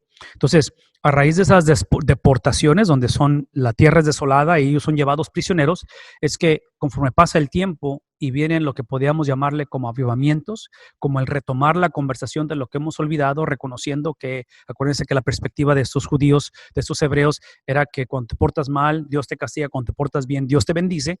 Entonces, están tratando de regresar al Señor y es donde empiezan a crear esas reuniones. Estamos hablando de al estar en exilio, en países foráneos, empiezan a crear esas reuniones donde empiezan a retomar la conversación de las escrituras del Torá. Entonces, en medio de todo ello, porque son 2, 3, 4, 5, 6 generaciones después, han pasado generaciones donde los hijos ahora ya no hablan el idioma original, se ven con la necesidad de traducir las escrituras a los idiomas de la que ahora es el más común entre ellos. Entonces, eso viene siendo la Septuaginta, y es ahí donde los autores usaron esos salmos para revelar y explicar el evangelio de Jesucristo. Cada lector o intérprete necesita buscar los puntos principales del autor original y no interponer su propio. Una vez más, por eso iniciamos con el autor original, no con nosotros. Esto es difícil en un libro poético, y no solamente es poético, pero es poesía antigua. Por lo tanto, con frecuencia los lectores modernos leen los salmos como el periódico de la mañana, yo diría como el Facebook, a ellos, escrito a ellos en su propio lenguaje y cultura. No podemos seguir haciendo eso, ¿verdad? Porque acuérdense, dijimos que son 7 las preguntas para interpretación de la Biblia. ¿Qué dijo el autor? ¿Qué implicó el autor? ¿Qué dijo el autor en otras partes del mismo libro? ¿Qué dijeron otros autores del mismo tema que estamos hablando de este autor en otros libros? ¿Y qué entendieron los destinatarios de lo que dijo, de las primeras 4 preguntas, del mensaje del autor y la implicación? Después de esas 5 preguntas entran las otras 2, que las otras 2 básicamente es cuando entra el intérprete, el lector. Entonces no podemos seguir cometiendo el error de interpretar la Biblia ignorando las primeras 5 y empezando con nosotros, porque entonces lo vamos a leer como si fuera el periódico o las noticias de Twitter, las noticias en Facebook, las noticias en la televisión. No podemos hacer eso. Con este método interpretativo, uno puede hacer que los salmos digan cualquier cosa. Debe haber un punto principal a cada y toda estrofa. El problema es que las estrofas no son un asunto técnico, sino un asunto subjetivo. ¿Qué implica ello? Que todos debemos de luchar en ver dónde vamos a dividir estos antiguos poemas y estar seguros que tenemos bastantes verdades o puntos como el autor inspirado original. Un punto final, para mí, dice Dr. Bob, es que el Nuevo Testamento es el mejor intérprete del Antiguo Testamento. ¿Están de acuerdo con eso? Ok, espero que eso lo mantengamos en mente. El Nuevo Testamento es el mejor intérprete del Antiguo Testamento. Los salmos no son un nuevo pacto, sino el mismo pacto mosaico, de tal manera que debe ser interpretado y aplicados a la luz de la interpretación del Nuevo Testamento. Eso es lo que está implicando. Ok, me queda muy poquito tiempo, déjenme acabar con esto, ¿ok? Hablemos un poquito acerca de los proverbios rápidamente, aunque no se menciona con frecuencia. Proverbios se basa en la afirmación de un Dios personal, y es un solo Dios, ¿verdad? El cual, aquí está la característica de este Dios, no solamente es personal, no solamente es un solo Dios, pero está activo tanto en la creación como en la vida personal de cada creyente. Una vez más, está activo, por eso ese es el énfasis que he estado haciendo de ese dualismo que construyen las películas de Hollywood, donde Satanás está peleando contra Dios. Eso no es cierto. Dios siempre está activo. Dios no está esperando que la iglesia ore para él empezar a hacer su misión o llevar a cabo sus propósitos. Es simplemente la iglesia tiene que preguntarse si se va a unir o vamos a ser una vez más otra generación que perdemos la oportunidad, perdemos el privilegio de unirnos a lo que Dios de antemano ya está haciendo. Y entre paréntesis, lo que Dios está haciendo es lo que Dios siempre ha querido hacer y tuvo en mente hacer desde el principio de la historia. Desde el principio de la historia, leamos otra vez Génesis capítulo 1, versículo 15. Es que literalmente la serpiente iba a herir la simiente de la mujer, pero literalmente la simiente iba a aplastar la cabeza de la serpiente. Es el plan redentor de Dios. ¿Qué significa ello? Empezamos a ver eso a través de la palabra de Dios, ¿no es cierto? Entonces, si la vida del cristiano es para unirse al plan redentor de Dios, la pregunta entonces es, ¿y si el plan redentor de Dios involucra que Cristo es la piedra angular, nosotros somos las piedras vivas, y esa piedra angular estaba desde el libro de Génesis y antes de Génesis, antes del principio, esa piedra angular ya había sido elegida, Cristo iba a ser el Mesías, Cristo fue elegido desde antes que entrara el pecado de la humanidad, y parte de esa elección era para ser rechazado, esto es primera de Pedro, para ser rechazado. Y nosotros somos piedras vivas que nos unimos a la piedra angular. Entonces, una de las cosas que perdemos, uno de los derechos que perdemos al unirnos a Cristo o unirnos al plan de Dios es preguntarnos por qué el sufrimiento. Porque ya lo dijimos, eso es parte del plan redentor de Dios. Cristo tenía que sufrir y eso implica, por eso es que el bautismo del creyente, el bautismo por inmersión, ¿qué ilustra? Es el simbolismo de ser sumergido y ser muerto en ese aspecto. Dice el apóstol Pablo haciendo una defensa en contra de los judaizantes, Filipenses capítulo 3, que después de que él habla acerca de sus logros y sus credenciales religiosas, dice, lo considero por basura para unirme, ¿a qué cosa? Unirme y ser partícipe de los sufrimientos de Cristo y eventualmente, de alguna manera, alcanzar ser parte de tu resurrección.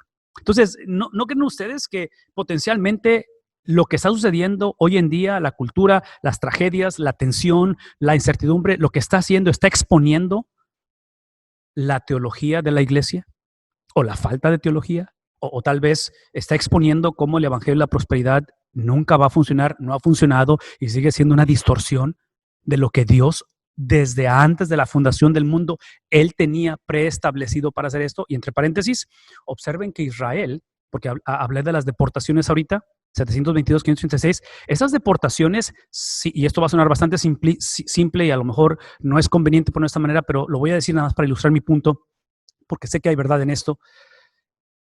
Parte de la rebeldía de Israel como nación y vivir las tragedias que vivió es precisamente porque Israel, a sabiendas de lo que era el plan redentor de Dios desde antes de la fundación del mundo, ellos continuaron pensando que ellos iban a ser la excepción de cómo Dios iba a redimir el mundo. Entonces, no funciona, nunca ha funcionado. Este tipo de literatura fue un balance entre lo que es la ley y los profetas, sacerdotes y profetas en este caso, no está orientado a la historia nacional o al culto de Israel, sino a la felicidad, la moralidad, la vida exitosa de los israelitas. Estoy hablando de Proverbios, ¿verdad? Originalmente fue diseñado para capacitar a hombres jóvenes ricos para el servicio gubernamental o liderazgo comunitario. Vean otra vez lo integral que es el evangelio, ¿verdad? Hablando de la política. Proverbios es para enseñarlos o disipularlos. El maestro se caracteriza como padre y el estudiante como hijo en este contexto. Es una visión inspirada para la vida diaria y práctica piadosa. Se caracteriza por el buen sentido. Debemos recordar que los proverbios son, por lo general, declaraciones de ¿qué cosa? De la verdad. No siempre explican o consideran los problemas o circunstancias de cada situación. Esa es la parte que nos va a retar mucho, porque nosotros queremos que nos dé explicaciones de cosas que a nosotros nos incomodan o nos preocupan o queremos respuesta a ello y no es el caso todo el tiempo. Así es que eso es parte de lo que estamos hablando aquí. El libro de Eclesiastés, rápidamente, su propósito principal era el de enseñar la fragilidad de la existencia humana sin Dios. ¡Wow! Otra vez. Eclesiastés, su propósito era enseñar la fragilidad de la existencia humana sin Dios. Es un tratado para convertir a los materialistas autosuficientes o intelectuales. Y B.H. Carroll dice que en sus días de incredulidad, Eclesiastés y Job ejercieron un poder no terrenal sobre él, expresando el vacío de la vida y apuntando hacia Dios. Aquí está una de las frases que dice él. A raíz de que las observaciones iniciales del predicador, en este caso, no incluyen al Dios del Antiguo Testamento, su conclusión es que la realidad de toda la vida es vanidad. No es sino hasta que Dios es introducido que su punto pesimista, vean esto, de la vida desaparece y es sustituido por una actitud más ortodoxa expresada en el epílogo.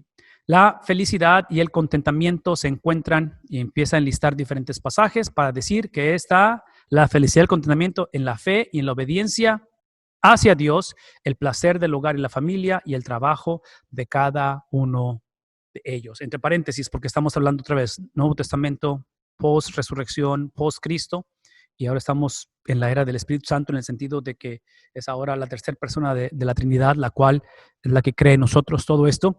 Esa fe y obediencia no es más, no es la de la iglesia, es la de Cristo en la iglesia. Este libro es escéptico acerca de Dios y la vida después de la muerte, no contesta las preguntas acerca de la realidad suprema, pero sí hace preguntas acerca de la realidad actual. Para los judíos, demuestran el error de afirmaciones simples hechas por teólogos tradicionales. Para los paganos, demuestra el fracaso de la vida terrenal sin Dios. Por lo general, las respuestas fáciles a las preguntas de la vida son malas. Hay misterios aún por la fe. Escuchen esto. La revelación no, en este caso de Proverbios, no lo revela el todo. Este autor está usando revelación natural, no revelación especial, aunque él está familiarizado con Génesis, Deuteronomio, Salmos, Proverbios, para experimentar la vida. El hombre de pacto para Dios, el nombre de pacto para Dios de Jehová no aparece en este libro, como en toda la literatura sapiensal. Se usa el nombre general para Dios, el cual es el nombre personal de Elohim. Este libro forma un equilibrio a los dos dichos completos de los proverbios que ofrecen éxitos en la vida y termina diciendo: hay un misterio en la vida, en la naturaleza, en la humanidad y en Dios. Una vez más, hay un misterio en la vida, en la naturaleza y en la humanidad, en este caso, en la humanidad de Dios.